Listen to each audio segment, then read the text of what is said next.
Hello, welcome everybody. As our ancestors put it, embrace your friends and your enemies, whoever is that. Today I have a topic that might seem special, might seem too special for some of us, but it isn't.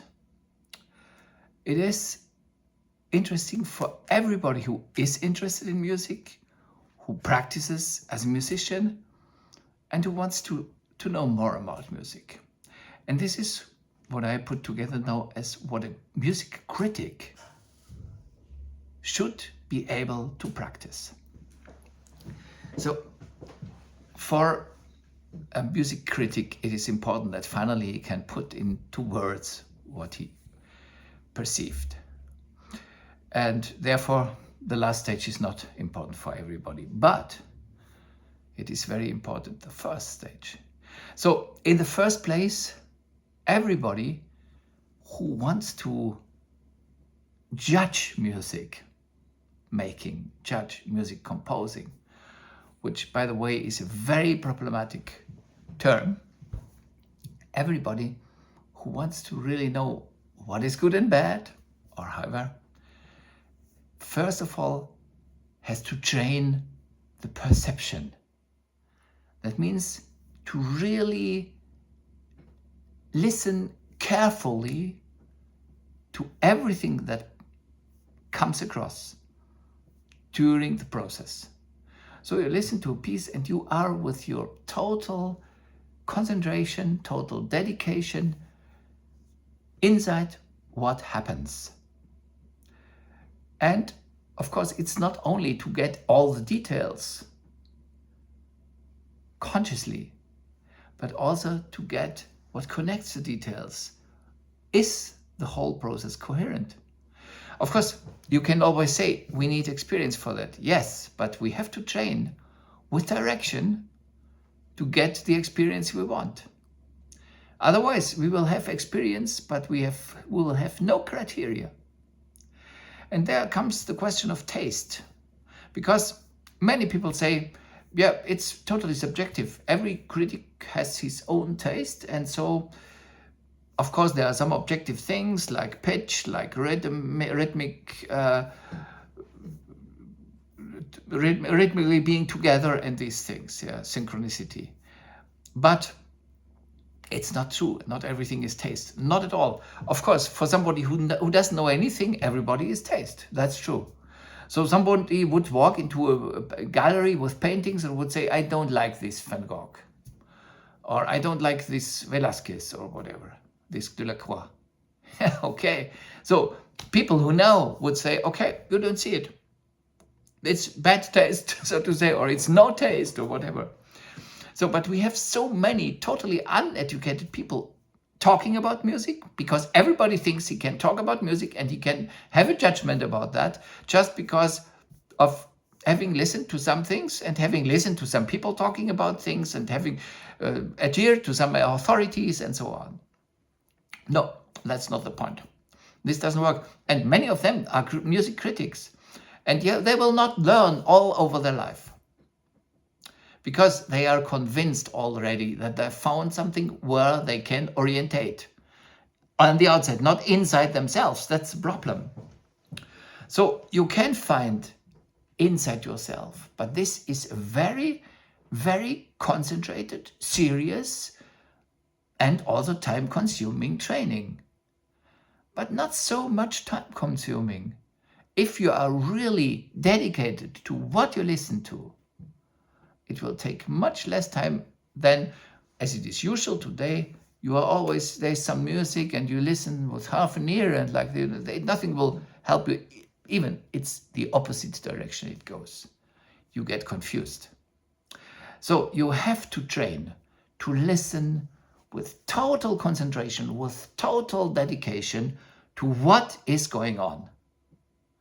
And then you train also to get over the span of time in the timeless interconnection which music is.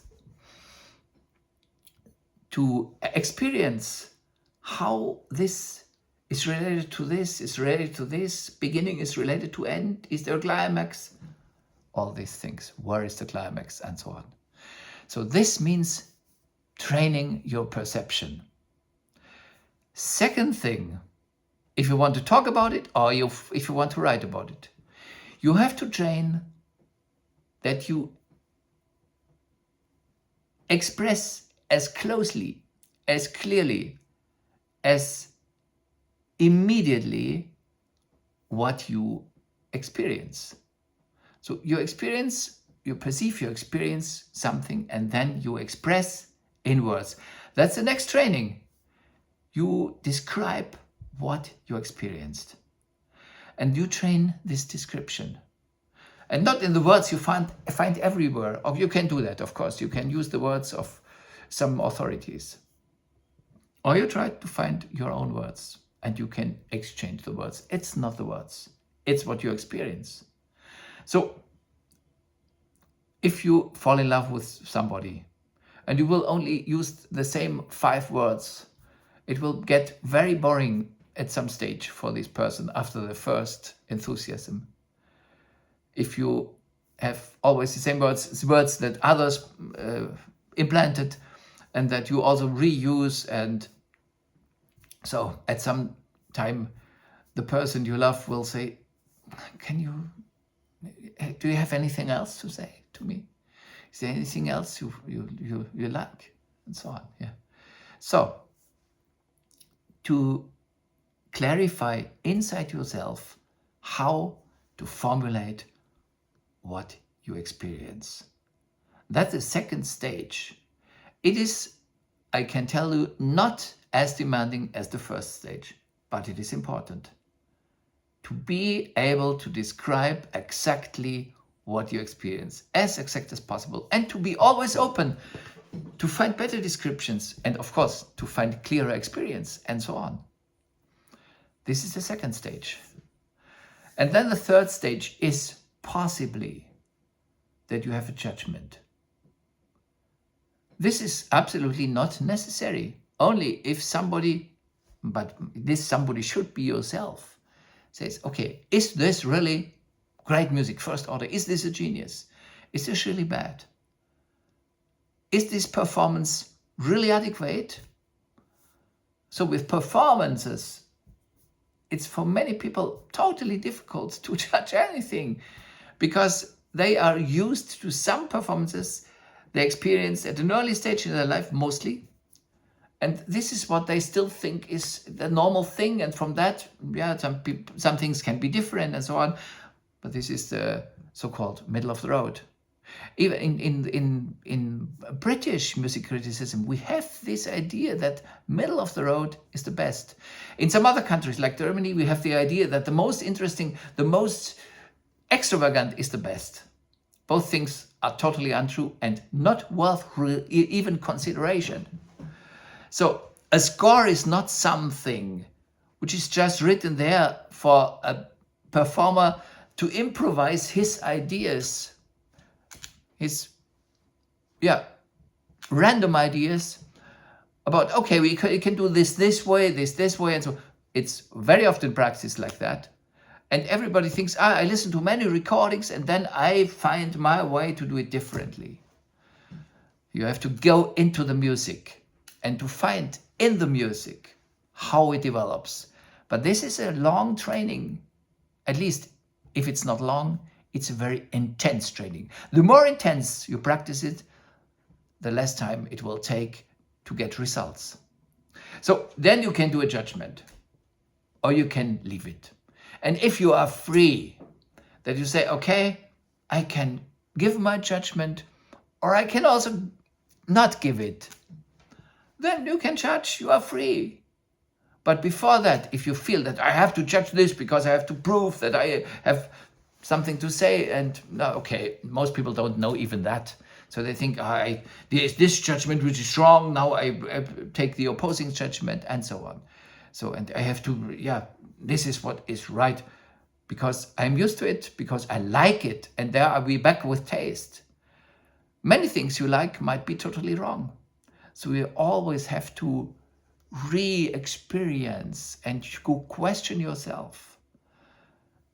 And it doesn't have to make you insecure, because most of the people who are coming like this very authoritative way are totally insecure inside. And if you just find the right point to put the needle in, you get an emotional reaction that will show you that this person is not secure at all. It's not a person who is really standing over the things as it seemed to you. Not at all. So, if you take these three things seriously, that, yeah, I must say that critics normally tend to judge first. Some kind of nebulous experience, some kind of random description, and judgment. Very clear judgment. This is what most readers are expecting from them. And so it's a little bit like a devil's circle, but it's not necessary. Follow this path. In the beginning, it will be hard for one reason, because almost nobody else practices that. Deepen your experience, open yourself always, and go again into it like you have not heard it before. So again and again, and really also train to love everything musically that is there. That is music that is composed. Love. I'm dedicated to everything. And then, of course, you will experience that this was not worth as much as this. Of course. So some things are very attractive in the beginning, and then you will find out that there is not so much behind this first attraction. Some things are not attractive in the beginning, but if you get more into it, you will find that it's a real jewel. So you never know. And this will lead also to another Musicians Weekly, where we will talk about how to find out with your own inner backbone what is really substantial and what is not substantial, and how to really find it out for yourself. But this is not what we need now, today. You train this to really deepen the experience and to be really conscious out about everything that happens, listening consciously, and also about the aspect of, is there correlation, is there coherence, which is finally what really shows us whether it is of highest level or not, composition-wise and performance-wise. Second, if you want to talk about it, if you want to discuss about it, or if you want to write about it, or if you want to teach it, then find the adequate description of what you experience. And then you may judge or not. So with this, I leave you for today, and I hope it is helpful. All the best.